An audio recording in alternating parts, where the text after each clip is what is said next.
شهد النادي الأهلي تحركا مع الوكيل أحمد يحيى لترشيح المدافع إياد العسقلاني للانضمام للفريق، إلا أن إدارة القلعة الحمراء أبدت تحفظا واضحا مبررة ذلك بضعف الأرقام والمباريات الموثوقة للاعب مؤخرا بسبب إصابته السابقة بالرباط الصليبي. الأهلي حسم موقفه بطلب تقديم أدلة فنية دقيقة قبل أي خطوة، تأكيدا على سياستهم في عدم ضم أي لاعب دون فحص فني مباشر وشامل. من هو إياد العسقلاني؟ هو مدافع روستوف الروسي الحالي ونادي الإسماعيلي السابق. أما عن نادي الزمالك فتوجد أزمة حادة داخل نادي الزمالك، حيث تقدم 3 من اللاعبين الأجانب وهم عد الدباغ، آدم كايد، ومحمود بنتايج بإنذارات رسمية للنادي، وذلك للمطالبة بمستحقاتهم المالية المتأخرة التي تجاوزت عدة أشهر.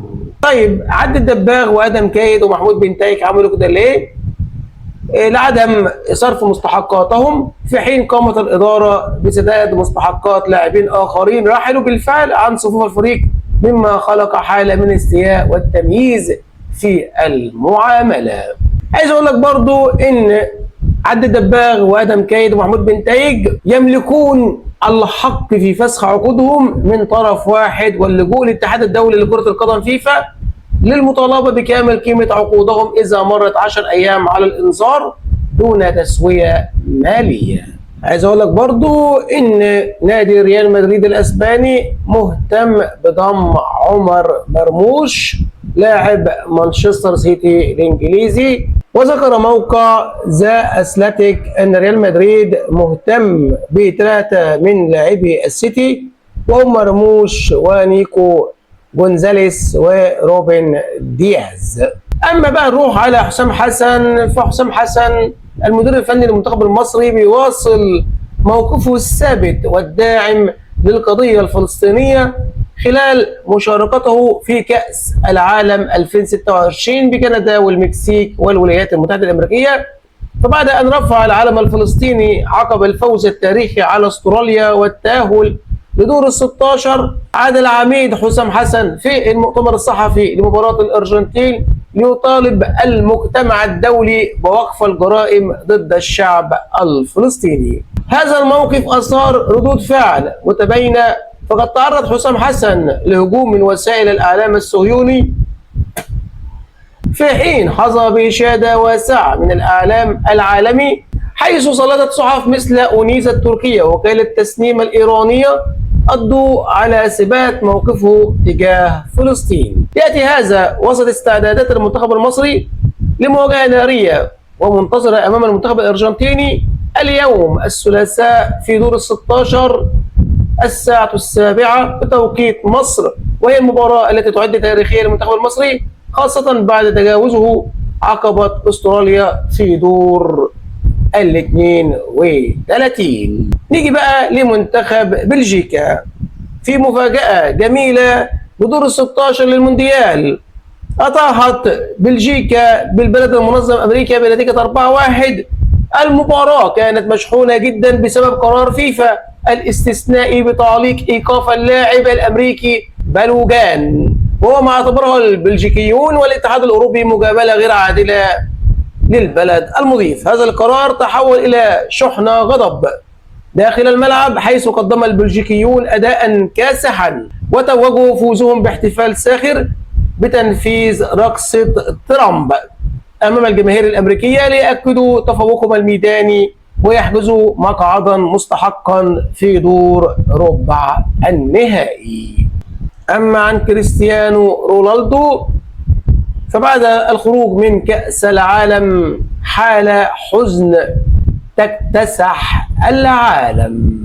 وأما عن نادي البنك الأهلي فأعلنت لجنة الكرة بنادي البنك الأهلي برئاسة اللواء أشرف نصار التعاقد رسميا مع محمد نصر مدافع الإسماعيلي بعقد يمتد لمدة 3 مواسم.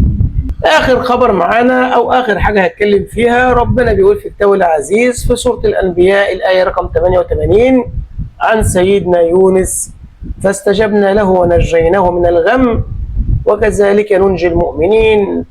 قلت طبعا صدق الله العظيم. قلت مش معنى ربنا سبحانه وتعالى ذكر هنا كلمة الغم، فاستفسرت عن الموضوع. قال لك الغم غير الحزن غير الهم. الهم يكون بسبب شيء تتوقعه في المستقبل وتخاف حدوثه، أما الحزن يكون على شيء مضى وانتهى في الماضي. أما الغم فهو الكرب الشديد يقع على الإنسان في الحاضر فيغطي على قلبه وعقله حتى لا يرى منه مخرجا. قال لك كلمة الغم مأخوذة لغويا من غمامة، والتي تغطي السماء وتحجب النور. قال لك سيدنا يونس لم يكن خائفا من مستقبل مجهول فقط، ولم يكن يبكي على ماض فحسب، بل كان يعيش كرسة حية في نفس اللحظة، ظلمة الليل، ظلمة البحر، ظلمة بطن الحوت.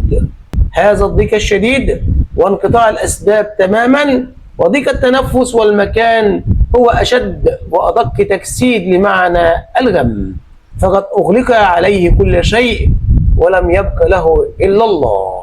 عايز أقول لك الجميل في الآية اللي ربنا سبحانه وتعالى لم يقل وكذلك ننجي الأنبياء، بل قال وكذلك ننجي المؤمنين.